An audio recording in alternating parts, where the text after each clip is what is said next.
Amén. Buenos días. Segunda de Corintios capítulo 3, verso 17 dice que donde está el Espíritu de Dios, allí hay libertad. Amén. Y creemos que Dios quiere que seamos libres y que todo lo que nosotros hagamos realmente nos conduzca a esa libertad de Dios. Ahora cantábamos, somos libres, y es una declaración que necesitamos hacer esta mañana. Somos libres. ¿Sabe por qué? Porque Cristo en la cruz del Calvario, Él pagó todas nuestras deudas y lo hizo para que tú y yo camináramos en libertad. Así que cierra por un momento tus ojos donde estás y dile, Señor, yo hoy acepto tu libertad. Acepto tu libertad, Señor. En todas las áreas de mi vida acepto tu libertad. En el nombre de Jesús, Señor. Y derribo toda mentira y todo argumento del enemigo que me quiere atar y esclavizar. Y declaro que soy libre en el nombre de Jesús. Amén y amén. Hace unos años, en una prédica, yo traje a colación esta escena de la película El Caballero de la Noche. ¿Cuántos se vieron esa película de Batman? El Caballero de la Noche. Y hay una escena muy bacana donde el Guasón está colgado de un edificio porque están ahí forcejeando y el Guasón cae, pero Batman lo agarra con esta pistola o este gancho, lo agarra y no lo deja caer y lo trae arriba otra vez. Y el Guasón le dice lo siguiente, le dice, esto es como cuando se enfrenta una fuerza imparable con un objeto inamovible, le dice. Tú no me puedes matar por un tonto sentido de moralidad.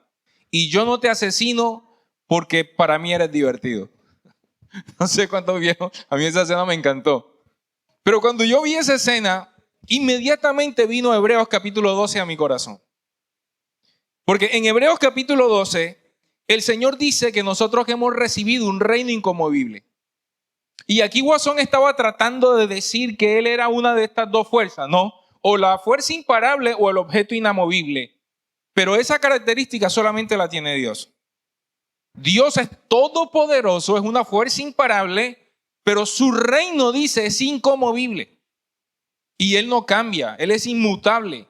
Es el único que tiene esa característica, pero el enemigo normalmente está tratando de convencernos de que Él tiene estas características de Dios. Y entonces nos amedranta, nos llena de temor, nos esclaviza, porque nos hace pensar de que nosotros que estamos presos, que somos esclavos, que no somos libres, pero resulta que Cristo ya ganó la victoria. ¿Cuántos lo creen?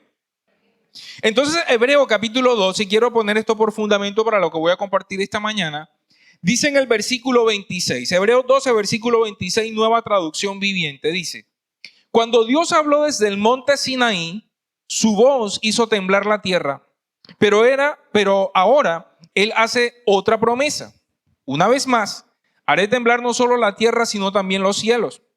Eso significa que toda la creación será agitada y removida para que solo permanezcan las cosas inconmovibles. Ya que estamos recibiendo un reino inconmovible, seamos agradecidos y agrademos a Dios adorándolo con santo temor y reverencia, porque nuestro Dios es fuego que todo lo consume. Amén. Y quiero introducir inmediatamente con este texto, y quiero que lo tengan ahí en su corazón, más importante esta parte B del texto, donde habla de que nosotros hemos recibido este reino inconmovible, pero donde dice que tenemos que ser agradecidos, porque esto es, digamos, es la primicia, fundamento para la serie que vamos a ver a partir del próximo domingo, que vamos a entrar en la serie de cultura de gratitud. Pero cerramos esta de cultura de excelencia entendiendo de que el reino que estamos recibiendo es inconmovible. ¿Y eso qué significa? Que la actitud tuya y la mía tiene que ser una actitud firme, una actitud de excelencia extrema. Porque si nuestra actitud es una actitud movible, es una actitud variable, es una actitud que no tiene firmeza, entonces nos lleva al que sabemos. Y el Señor dice, yo hago temblar los cielos y la tierra. Y siempre que leo este texto, yo me imagino al Señor remeciéndonos como cuando tú remeces un árbol y se caen las hojas secas. Remeciendo nuestras vidas para que todo lo movible se caiga. Y es necesario que todo lo que no le pertenece a Dios en tu vida y en la mía sea quitado en el nombre de Jesús. ¿Cuántos lo creen? Ahora, eso no es fácil. Y eso muchas veces duele. Pero es necesario. Porque si nuestra vida no es remecida como verdaderamente Dios lo hace, pues no sé cuántos de ustedes la vida se les está remeciendo. Y a veces uno le dice a Dios, pero cógela suave. O sea, dale un poquito más suave. Porque nos está moviendo el piso, pero Dios lo está haciendo porque es necesario. Ahora, esto, insisto, necesita gente firme y, ojo acá, que provoque las cosas con una actitud de excelencia extrema. Porque las cosas en Dios hay que provocarlas. Dios siempre va a hacer lo sobrenatural, pero lo natural te corresponde a ti y a mí. ¿Me hago entender? Dios se va a encargar de lo que para ti y para mí es imposible, pero lo posible siempre te lo va a dejar a ti. O sea, Dios no es esta clase de papá que dice, venga, y yo le trabajo la comida, le compro la comida, se la hago, se la pongo como puré y se la doy. Y si quieres te hago la digestión también. No. Dios te dice, yo voy a hacer lo sobrenatural, lo imposible para ti, pero lo posible te toca hacerlo a ti. Esas cosas que requieren que tú te las quites también. Este es otro texto que siempre para mí es caballito de batalla, que está en Efesios, en el capítulo 3 del libro de Efesios, versículo 22, cuando habla que tenemos que despojarnos del viejo hombre, quitarnos esa ropa y dejarnos renovar por el Espíritu y luego vestirnos del nuevo hombre. Efesios 4, 22. Eso nos corresponde a nosotros, pero insisto, nosotros siempre queremos que nuestro papá nos lleve como a caballo. Amén. Así que bueno, esta mañana simplemente voy a compartir dos cosas para que esto de la cultura de excelencia quede fijado en nuestros corazones, porque ya hemos visto durante estos 2 meses que esto es lo que Dios quiere, que tengamos una cultura de excelencia. Y yo le preguntaba al Señor, listo, ¿cómo hacemos para que todo lo que hemos recibido hasta ahora y lo que ha sido de alguna manera revelado a nuestras vidas permanezca de tal forma de que de aquí en adelante no soltemos esta cultura de excelencia? En estos días íbamos con Jime hacia Crespo, nos fuimos en el carro de ella y me gustó algo que ella hizo. A la altura de, ¿qué es eso por ahí? Solofrenos, Pie del Cerro, hay un semáforo peatonal que nadie respeta. Eran como las 9 de la noche, un semáforo peatonal estaba en rojo y todo el mundo se lo pasa y ella paró. Y había un carro atrás pitándole. Y todas las motos y todos los carros también pasaron. Y ella me decía, pastor, es que esto hace parte de algo que recibí del Señor, ¿no? De la cultura de excelencia. Y si hay un semáforo en rojo, lo tengo que respetar. Y yo me eché a reír. Sí, porque yo ese semáforo también me lo he volado en rojo. Pero qué bien que la palabra se haga vida en nosotros. Porque muchas veces hacemos eso, ¿ok? Y es de las cosas que Dios, si tú estás recibiendo palabra, realmente produce una transformación que genera en ti una conducta de excelencia. Y ella decía que precisamente ella estaba practicando esta cultura de excelencia en su vida. Y por eso estaba parada allí, a pesar de que tenía ganas de volarse el semáforo. Pero estaba practicándolo y eso es las cosas que Dios quiere que nosotros hagamos. Así que te voy a dar simplemente 2 cosas que el Señor habló a mi corazón. Una de ellas que definitivamente no debemos hacer y una que tenemos que hacer en nuestra vida constantemente para sostener esta cultura de excelencia. Lo primero que el Señor habló a mi corazón es que es necesario tener cuidado en primera instancia, con la actitud de hipocresía cristiana. Y es una palabra fuerte, porque cuando a ti te hablan de hipocresía, no sé, ¿qué viene a tu corazón? ¿Hipocresía qué es? Falsedad, engaño, doble cara. Y qué duro es que a nosotros nos digan que somos, ¿qué dijeron? Faltón también. Y qué duro que a nosotros nos digan hipócrita. ¿A cuántos de ustedes le han dicho hipócrita alguna vez? Que se lo dijeron así en la cara. Duro que te digan así. La palabra hipocresía o hipócrita en el original griego es la palabra hupocrites. Hupocrites. Si quieres insultar a alguien le puedes decir así y no sabrá qué le estás diciendo. Aunque eso suena a otra cosa, pero eres un hupocrites. Y esto quiere decir, literalmente lo que quiere decir esta palabra es actor bajo un carácter asumido, simulador, hipócrita. Es decir, es alguien que actúa, es alguien que está simulando, es alguien que su vida está llena de falsedad. Eso es la hipocresía.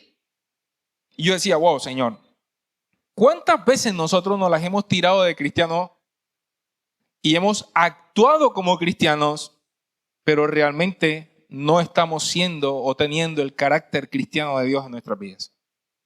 Y Dios quiere que eso sea removido de nosotros. Y Mateo capítulo 23 llama la atención porque este capítulo, completo este capítulo, Mateo capítulo 23, que está antes de Mateo 24. Ahora, ¿por qué es importante que esté antes de Mateo 24? Porque estos tres capítulos están hablando básicamente del fin del tiempo. Y a partir de Mateo 24 entra el Señor Jesucristo a dar una perspectiva de lo que serían los últimos tiempos, pero antes de esa perspectiva de Mateo 24, habla en Mateo 23 de cuál es la actitud con la que tenemos que enfrentar esos tiempos. Y Mateo capítulo 23, y me voy a permitir leer casi todo el capítulo, dice la palabra versículo 1. Entonces Jesús les dijo a las multitudes, ojo, ¿a quién le estaba hablando? A las multitudes y a quién más. Y a sus discípulos. Los maestros de la ley religiosa y los fariseos son intérpretes oficiales de la ley de Moisés. Por lo tanto, practiquen y obedezcan todo lo que les digan, pero no sigan su ejemplo, pues ellos no hacen lo que enseñan. Escucha eso. Les estaba diciendo, imiten a esta gente todo lo que dice, pero no hagan lo que ellos hacen. Porque ellos realmente están siendo un mal ejemplo para cada uno de ustedes. Versículo 4. Aplazan a la gente bajo el peso de la exigencia religiosa, bajo exigencia religiosa insoportable, y jamás mueven un dedo para aligerar la carga. Versículo 5. Y mira lo que dice acá. Todo lo que hacen es, ¿para qué? Para aparentar. Todo lo que hacen es para aparentar. En los brazos se ponen anchas cajas de oración con versículos de la Escritura y usan túnicas con borlas muy largas. Esas cajitas que ustedes ven allá afuera, que tú metes la mano y los que no lo han hecho vayan y háganlo. Hay una promesita ahí en esas cajitas. Bueno, imagínense, esos manes se colgaban esas cajitas aquí en el brazo. Literalmente, se colgaban unas cajas aquí en el brazo que tenían allí la Escritura. Y que cada vez iban haciendo esas cajas más grandes para que la gente viera que ellos andaban con la palabra aquí colgada. Otra versión dice aún que se escribían la palabra en la frente. Imagínense. O sea, para que vieran que tenían, no sé, que Juan 3:16 aquí en la frente y las palabras aquí y tal, no sé qué, para que los vieran bien religiosos. Pero no estaban haciendo nada de eso. Y ahí viene entonces la condenación del Señor. Voy a leer más adelante, versículo 13. Ahí le está haciendo toda esta disertación y le está diciendo, mire, no dejen que los llamen maestros a ustedes, contexto, porque maestros solamente tienen uno, ni llamen a nadie en padre, y está dando toda esta disertación. Versículo 13. ¿Qué aflicción les esperan, maestros de la ley, religiosas y fariseos hipócritas? Pues les cierran la puerta del reino del cielo en la cara a la gente. Ustedes no entrarán ni tampoco dejan que los demás entren. Qué tremendo lo que les dice allí. ¿Y esto qué quiere decir? Que finalmente ellos estaban colocando trabas religiosas a la gente para que viniera a los pies del Señor cuando ellos mismos no las cumplían. Y lo que el Espíritu Santo me decía es que esas son las críticas de la vida de otras personas. Cuando vemos a alguien y lo criticamos y pensamos, no, este no se va a salvar. Y le ponemos cargas religiosas. Y yo quiero decirle que yo fui uno de los que puse esas cargas religiosas en mi época de fariseo más profunda, ¿no? de religioso más profunda cuando recién me convertí al Señor y yo decía, este que tiene arito no, es un marihuanerito. Y este que tiene tatuaje peor, ¿no? Y una cantidad de cosas que realmente están señalando aspectos que no tienen nada que ver con el corazón. Y que le están poniendo tapas a la gente para que pueda venir a los pies de Cristo. Cuando el Señor lo que quiere es que nosotros vengamos a sus pies y que le entreguemos nuestras vidas para que Él la transforme, porque la transformación no la vas a hacer ni tú ni yo. ¿Me hago entender? La transformación la hace el Espíritu Santo. Por más que tú quieras, no vas a poder transformar a nadie. Eso lo hace el Espíritu de Dios. Versículo 14. Versículo 15. ¿Qué aflicción les espera, maestros de la ley religiosa, fariseos hipócritas? Pues cruzan tierra y mar para ganar un solo seguidor y luego lo convierten en un hijo del infierno. 2 veces peor que ustedes mismos. Imagínense. Guías ciegos.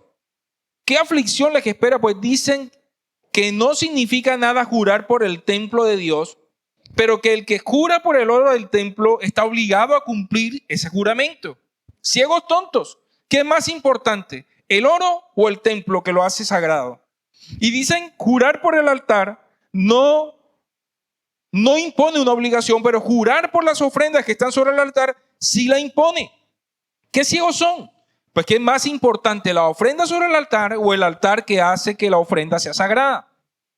Cuando juran por el altar y por todo lo que está ahí encima. Y cuando juran por el templo, no solo juran por el templo, sino por Dios, quien vive allí. Y cuando juran por el cielo, juran por el trono de Dios y por Dios, quien se sienta en el trono, es decir, por el reino. Y lo que el Espíritu Santo me decía es que tendemos a confundir lo que significa estas cosas que Dios está trayendo a nuestras vidas como el reino y lo que ellos contienen. Quiero dar un ejemplo de eso. Cuando habla del templo, ¿quién dice la palabra que es el templo del Espíritu Santo hoy por hoy? Nosotros somos el templo del Espíritu Santo. Y lo que estos fariseos estaban diciendo o estaban tratando de decir, y Jesús se los estaba señalando, es que para ellos era más importante lo que contenía el templo que el mismo templo. Y resulta que hablaban del oro que estaba en el templo y claro, imponían que era más importante el oro. Y la palabra dice que en nuestro corazón hay un tesoro y ese tesoro es la palabra de Dios. Y tú y yo somos templo del Espíritu Santo. Entonces no solamente es la palabra, porque la palabra en sí misma no sirve de nada si realmente no cobra vida en nuestras vidas. Se trata de lo que pasa dentro de ti. Tú contienes el mayor de los tesoros de todos. Contienes la palabra misma de Dios en ti. Así que tu vida tiene que ser guardada para que esa palabra sea guardada.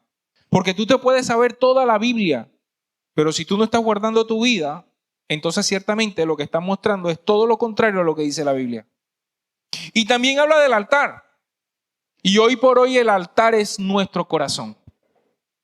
Y habla de las ofrendas. Entonces nos dicen, es que imponen que lo más importante es la ofrenda que se trae al altar. Y el mismo Señor Jesucristo dijo, si sabes que alguien tiene algo contigo, ve primero y resuélvelo antes de traer tu ofrenda. Porque lo que Dios ve no es tu ofrenda, lo que Dios ve es tu corazón. ¿Se acuerdan de Caín y de Abel? La palabra dice que la ofrenda de Abel fue vista con agrado, porque Dios vio con agrado a Abel. Entonces, ¿quién era más importante? ¿Abel o la ofrenda que estaba llevando? Ese que es el punto, mis amados, en nuestro corazón. Cada cosa que tú le das a Dios, tú puedes servir, puedes venir todos los domingos a la iglesia, pero si tu corazón está lejos de Dios, lo que hay es hipocresía. ¿Me hago entender? Podemos dar las ofrendas, los diezmos, podemos portarnos bien, pero si nuestro corazón está lejos de Dios, que es el verdadero altar, entonces a la final tampoco estamos haciendo nada porque eso es lo que Dios quiere. Y también hace esta comparación del cielo, habla del cielo. Juran por el cielo. ¿Y quién es el que está en el cielo? Dios, su reino, el Rey de Reyes y Señor de Señores. ¿Qué es más importante? El rey al que nosotros estamos viendo venir y el reino que nosotros representamos. Entonces es tan importante que tengamos en cuenta que tener una actitud honesta delante de Dios, no hipócrita, es lo que finalmente Dios quiere para cada uno de nosotros. Dice el versículo 23, y eso es lo que le da nombre a esta enseñanza. ¿Qué aflicción les espera, maestros de la ley religiosa y fariseos hipócritas? Pues se cuidan de dar el diezmo sobre el más mínimo ingreso de sus jardines de hierba, pero pasan por alto los aspectos más importantes de la ley: la justicia, la misericordia y la fe. ¿Cuáles son los aspectos más importantes de la ley en ese entonces? ¿Cuáles eran? La justicia, la misericordia y la fe. Entonces le dice lo siguiente: es cierto que deben diezmar, pero sin descuidar las cosas más importantes. Porque esta gente diezmaba de lo mínimo, pero dejaba por fuera la justicia, la misericordia y la fe. Y Jesús les dijo: espérense, no pretendan que si ustedes dan, entonces su vida puede estar en injusticia, no pueden realmente confiar y creer en Dios y al final tener una actitud inmisericordia. Esto es lo más importante. Una cosa no se puede dejar de hacer sin la otra. Y aquí viene entonces lo que le dice en el versículo 24. Guías ciegos, cuelan el agua para no tragarse por accidente un mosquito, pero se tragan un camello. Qué tremendo. Es decir, en Levíticos, en el capítulo 11, aparece como la lista de todas las cosas que el pueblo judío no podía comer: el cerdo, y entre esas cosas el camello. Ellos no podían comerse un camello. Pero también ahí aparece la lista que ningún insecto alado tampoco se lo podían comer. ¿Ok? Dios es tan específico que le hizo una lista de los insectos y de los animales que no podían comer. Entonces, lo que les estaba diciendo: y tienen cuidado de no tragarse un mosquito, pero se comen un camello completo. Es decir, le ponemos tanto cuidado a ciertos aspectos que son de pronto mínimos, que son minucias, pero nos estamos tragando un camello completo. Es decir, la apariencia, que se vea bonito, pero por dentro, ¿cómo se ve? ¿Te estás tragando un camello o te estás tragando un mosquito? Y yo creo que esa es la actitud con la que muchas veces que enfrentamos la vida cristiana. Estamos colando mosquitos todo el tiempo. Le ponemos tanto cuidado a ciertas cosas, pero a las más importantes de Dios no le ponemos cuidado. Y Dios siempre va a ver tu corazón y el mío. Y ahí es donde está lo relevante y lo importante. Y termina diciendo el texto: ¿qué aflicción les espera, maestros de la ley religiosa, fariseos hipócritas? Pues se cuidan de limpiar la parte exterior de la taza y del plato, pero ustedes están sucios por dentro, llenos de avaricia y se permiten todo tipo de excesos. Fariseos ciegos, primero lava el interior de la taza y del plato y entonces el exterior también quedará limpio. ¿Qué aflicción les espera, maestros de la ley religiosa, fariseos hipócritas? Qué tremendo, 7 veces dice Jesús hipócrita allí. Hermoseas por fuera, pero llenos de huesos. Dice, pues son como tumbas blanqueadas, hermosas por fuera, pero llenas de huesos muertos y de toda clase de impurezas por dentro. Por fuera parecen personas rectas, pero por dentro el corazón está lleno de hipocresía y de desenfreno. ¿Qué aflicción les espera, maestros de la ley religiosa y fariseos hipócritas? Edifican tumbas a los profetas que sus antepasados mataron y adornan los monumentos de la gente justa que sus antepasados destruyeron. Luego dicen: si hubiéramos vivido en los días de nuestros antepasados, jamás nos hubiéramos unido a ellos para matar a los profetas. Así que al decir eso, dan testimonio en contra de ustedes mismos, que en verdad son descendientes de aquellos que asesinaron a los profetas. Sigan adelante y terminen lo que sus antepasados comenzaron. Serpientes, hijos de víbora, ¿cómo escaparán del juicio del infierno? Y quiero resumirles esa partecita, que simplemente lo que el Señor les estaba tratando de explicar es que dejen de aparentar, porque si el corazón está entenebrecido, de nada sirve que tengan una apariencia tan bonita. De nada sirve que en el corazón haya muerte y podredumbre si finalmente lo que estamos haciendo en el exterior se ve tan, pero tan mal. Tenemos el corazón desenfrenado, lo tenemos enfermo y ciertamente parecemos sinceros, pero lo que Dios quiere es que nosotros dejemos ese error. Y me encanta el versículo 29 al 33 que habla de que mataban a los profetas. Y decía, no es que si nosotros hubiésemos vivido en esa época de los profetas, no los hubiésemos matado. Y le estaban levantando monumentos. Y ¿sabes lo que el Espíritu Santo me decía? Que es como cuando nosotros juzgamos lo que nuestros papás hicieron. Es que yo tuve un papá que era alcohólico, tuve un papá que hacía tal cosa y tal cosa. Es que si yo hubiese sido mi papá no me hubiese comportado así con sus hijos. Y resulta que estamos haciendo exactamente lo mismo. ¿Cuántas veces criticamos actitudes de otras personas y nosotros estamos haciendo peor? ¿Cuántos de nosotros dijimos, yo no voy a hacer lo que mi papá hizo? Y tristemente nos encontramos haciendo lo mismo. Nos encontramos que cometimos los mismos errores, mas sin embargo criticamos a aquellos que lo hacen. En cosas tan simples le decimos a aquellos que llegan tarde a un lugar, pero nosotros somos más impuntuales que nadie. Y juzgamos cuando alguien no hace algo para Dios y este no ora y este se comporta así. Y lo vi tomando cerveza y lo vi haciendo tal cosa. Pero en el secreto hacemos cosas peores. Y lo que el Señor quiere parar es la hipocresía en nuestras vidas. Porque al fin y al cabo lo que Dios quiere es nuestro corazón. Es preferible que nosotros nos presentemos a cara descubierta como decíamos el domingo pasado. Es preferible de que tú reconozcas tu debilidad delante de Dios y que dejes que el Espíritu Santo te transforme. Y eso verdaderamente te dará una vida de excelencia delante de Dios. Hay tantas cosas que necesitamos venir a la presencia de Dios y decirle, Señor, cámbialas tú porque yo no puedo. Hazlo tú porque yo no puedo. ¿Sabes? Hace muchos años, cuando estaba estudiando psicología, hicimos algo que se llama acercamiento social. Hicimos un trabajo aquí en la ciudad con algunos lugares que eran casas de citas. En algunos barrios de la ciudad hay casas que son prostíbulos. No sé si tú lo sabías o las has visto o no sé si existan todavía. Pero en esa época en la que yo estaba estudiando eso existía. Y recuerdo haber ido a una casa que queda detrás de la Castellana, en ese barrio que está ahí detrás de la Castellana, detrás del centro comercial de la Castellana. No recuerdo cómo se llama ese barrio. Pero ahí había una casa y tú veías la casa por fuera y todo bien. Pero tú entrabas a la casa y te entregaban como especie de un catálogo, ¿no? Y nosotros hicimos algo que se llamaba acercamiento psicológico y entrevistamos a estas mujeres. Y en una de esas entrevistas que hicimos, yo le preguntaba a una de ellas, y yo no sé si Dios, yo en ese momento no conocía al Señor, pero yo no sé si Dios, pero a mí se me dio por preguntarme, ¿y qué pasa cuando tú llegas al final de la noche? ¿Qué pasa cuando ya no tienes el maquillaje, cuando ya no tienes que aparentar nada, ni qué pasa cuando ya estás solita en tu habitación al final de la noche? Y esta pelada se puso a llorar.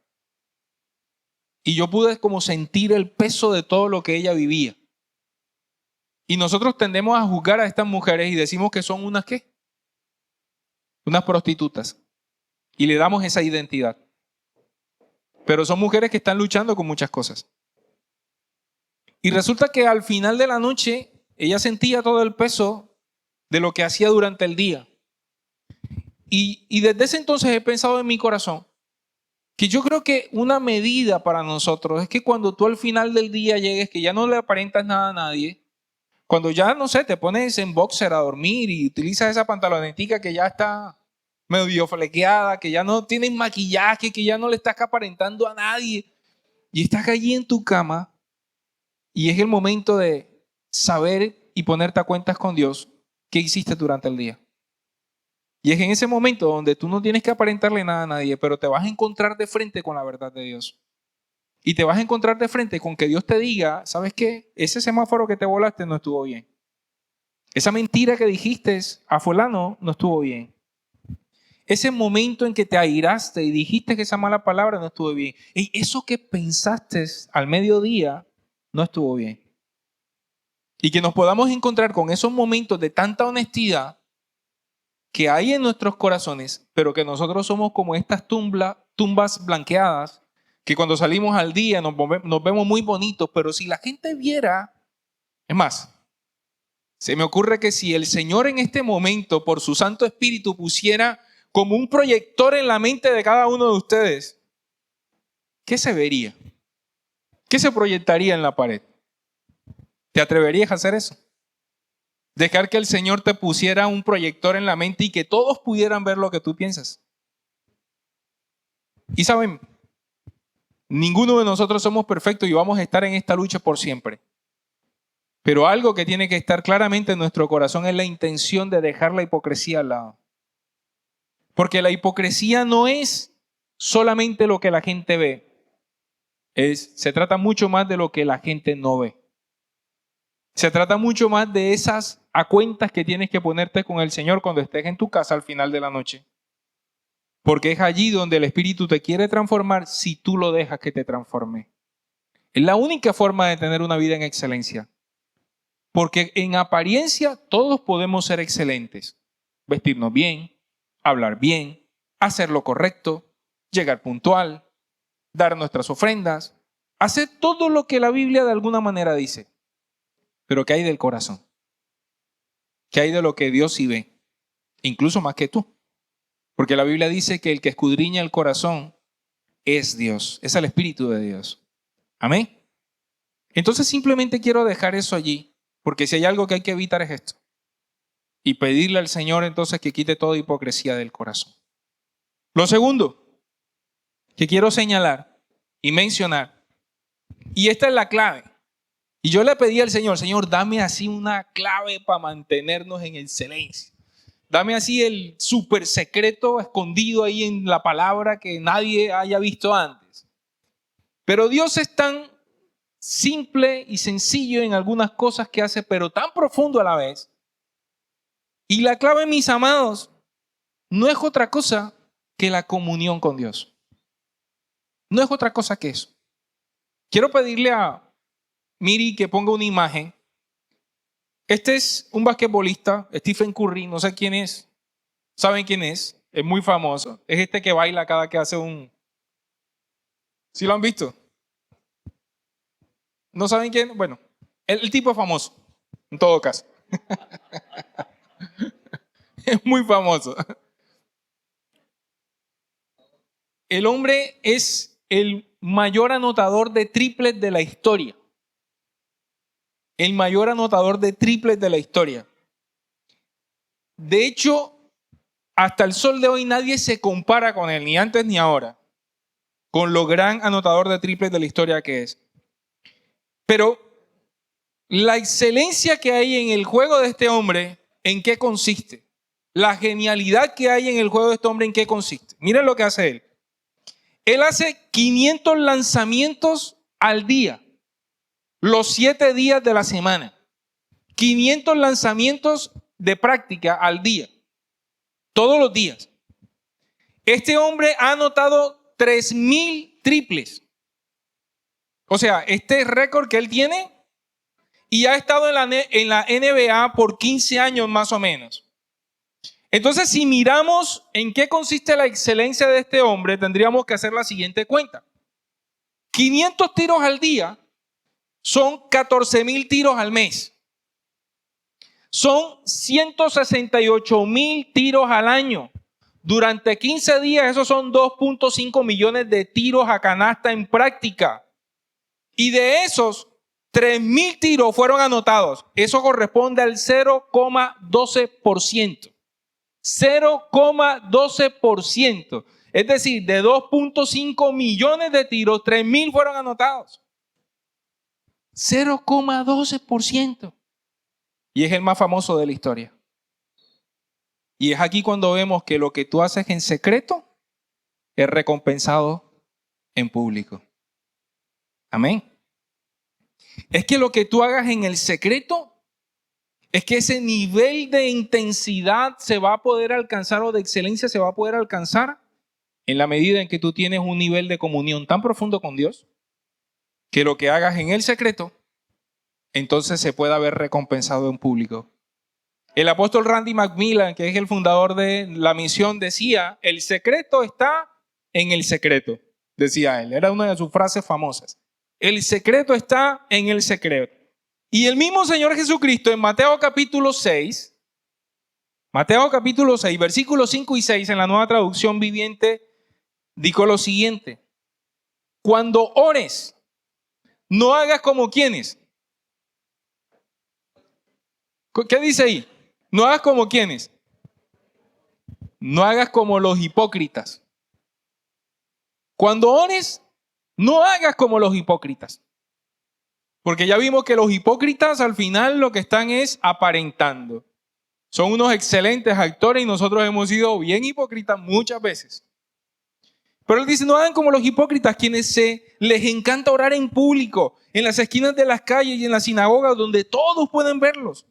Les digo la verdad, no recibirán otra recompensa más que esa, que la gente los vea. Es decir, que ¿cuál es la recompensa de la hipocresía? Que la gente te vea y que te vea bonito. Pero, ¿realmente esa es la recompensa que necesitamos? Sí, me gustaba algo que decía Olivia en estos días, en uno de los ayunos. Ella estaba hablando de la aprobación de Dios. Y podemos ser respaldados por Dios, mas no necesariamente aprobados por Dios. Porque la aprobación viene por causa de nuestro corazón. Y sigue diciendo el texto, versículo 6. Pero tú, cuando ores, apártate a solas, cierra la puerta detrás de ti y ora a tu Padre en privado. Entonces tu Padre, quien todo lo ve, te recompensará. La versión Reina Valera dice, el que todo lo ve en el secreto te recompensará en público.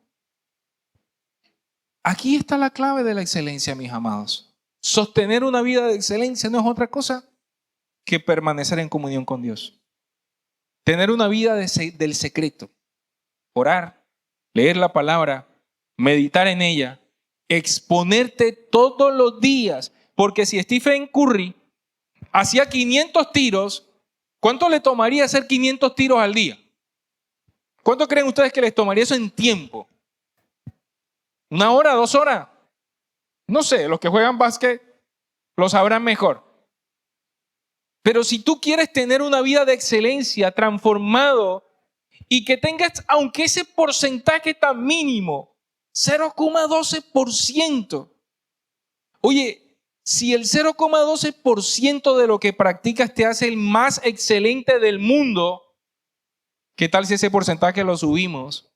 Porque nuestro nivel de comunión es, como dice la palabra, constante.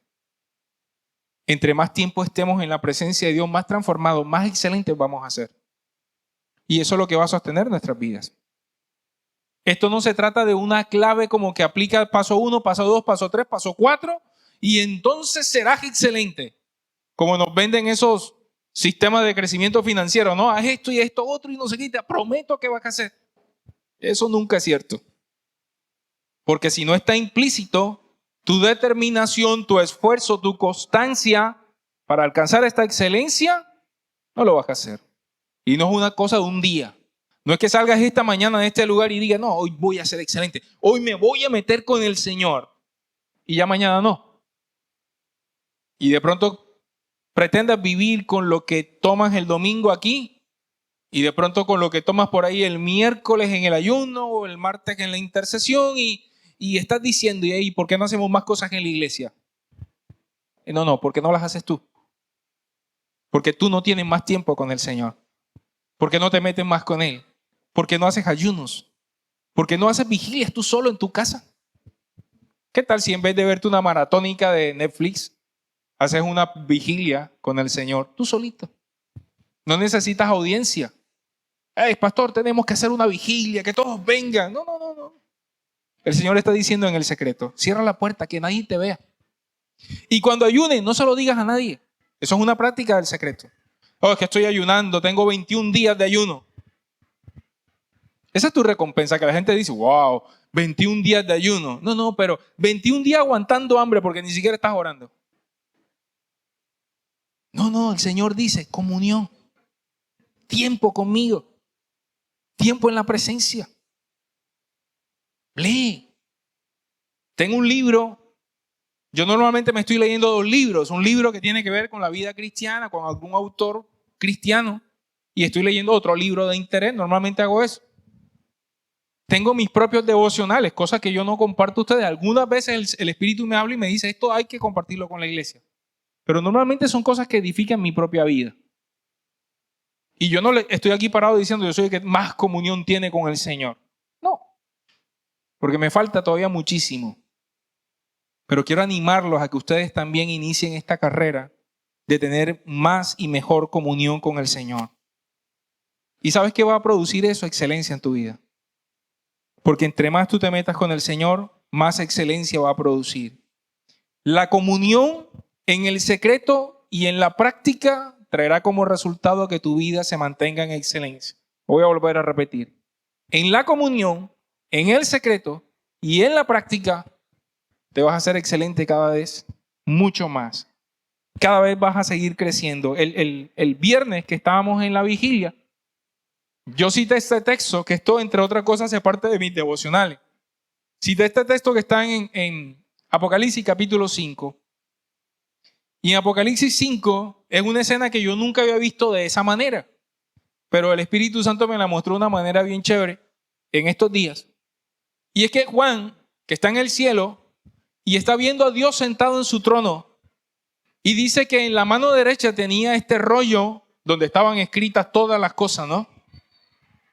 Y dice que los ángeles decían, es que no hay quien sea digno de abrir este rollo. Y Juan se puso a llorar. Estaban los 24 ancianos ahí también. Y Juan se pone a llorar. Y uno de los 24 ancianos le dice, no llores más. Ya no llores más. Es más, voy a leer el versículo 5, dice. Pero uno de los 24 ancianos me dijo, deja de llorar. Mira, el león de la tribu de Judá, Jesús, el heredero del trono de David, ha ganado la victoria y es digno de abrir el rollo y sus 7 sellos. Y cuando yo leí, yo había leído 50,000 veces ese texto.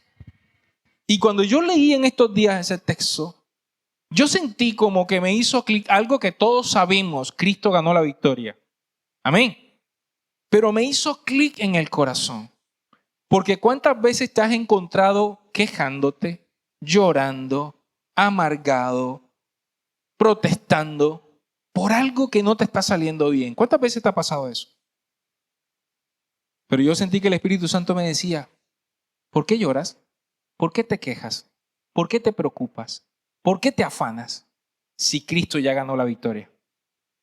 Ya lo hizo.